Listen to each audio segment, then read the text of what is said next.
ஆம்பூர் அருகே தனியார் கிளினிக்கில் ஒரே ஊசியை பலருக்கு செலுத்தியதாக கேள்வி கேட்ட இளைஞருக்கு கொலை மிரட்டல் விடுக்கப்பட்ட சம்பவம் பரபரப்பை ஏற்படுத்தியுள்ளது. வெங்கடசமுத்திரம் பகுதியைச் சேர்ந்த சரவணன் காய்ச்சல் மற்றும் தலைவலி காரணமாக பார்சனாப்பள்ளி பகுதியில் உள்ள தனியார் கிளினிக்கிற்கு சிகிச்சைக்காக சென்றுள்ளார். அப்போது அங்கு பணியில் இருந்த செண்பகவள்ளி என்ற செவிலியர் நோயாளிகள் பலருக்கு செலுத்திய ஊசியை சரவணனுக்கும் செலுத்த முயன்றதாக தெரிகிறது. இதுகுறித்து சரவணன் கேள்வி கேட்டபோது செவிலியருக்கும் அவருக்கும் வாக்குவாதம் ஏற்பட்டுள்ளது.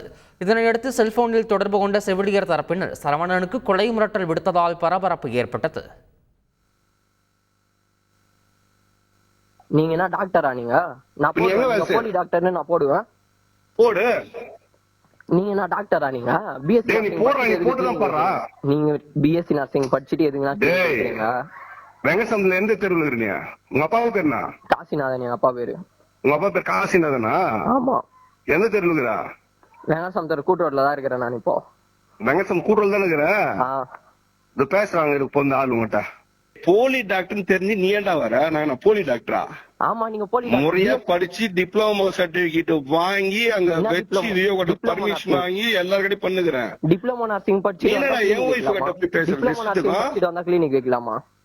இப்ப எஸ்ஆர்கே கிளினிக்ல நீ சப்போர்ட் பண்ணுகிறேன். நீ வெங்கசம் கூட நான் யாருக்கும் சப்போர்ட் பண்ணல. வைங்க போன நீங்க ஆளும் தெரிஞ்சு கால ஓடு நீச்சல் தெரிஞ்சு அத்தனை பேரு எங்கிட்ட குச்சிட்டு யோசிப்பான்.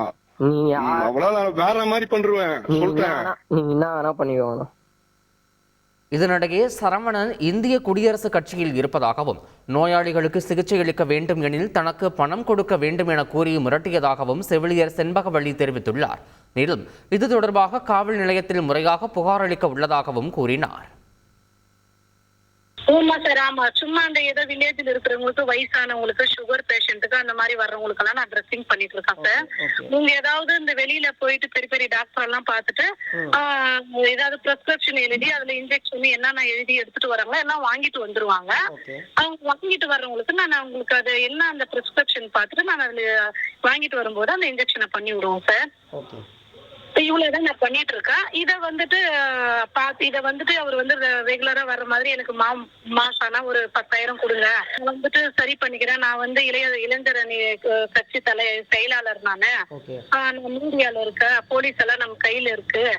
நான் கைக்குள்ள போட்டு நீங்க எனக்கு ஏதாவது இது மாதிரி பண்ணீங்கன்னா உங்களுக்கு எந்த பிரச்சனையும் இல்லாத நான் பாத்துக்கிறேன் அப்படின்ற மாதிரி எனக்கு அவரு ஒரே மிரட்டல் வந்துட்டு இருக்கு சார். எங்க வீட்டுக்காரர் வந்து சென்னையில வேலை சென்னையில இருக்காரு. நம்ம இப்படி வழி போக்குல நம்ம போயிட்டு இருக்கிறோம். தனியா போகும் வருவோம். இந்த மாதிரி எங்க பேஷண்ட் கூப்பிடுறாங்களோ அங்க போய் ஒரு ட்ரெஸ்ஸிங் அந்த மாதிரி பண்ணிட்டு வருவேன். அன் டைம்ல போகும்போது நம்மளுக்கு தேவையில்லாத பிரச்சனை வரக்கூடாதுன்னா ஆனா எங்க ஹஸ்பண்டுக்கு எதுவும் இன்ஃபார்ம் பண்ணுங்க சார். செய்திகளை உடனுக்குடன் தெரிந்து கொள்ள உடனே சப்ஸ்கிரைப் பண்ணுங்க.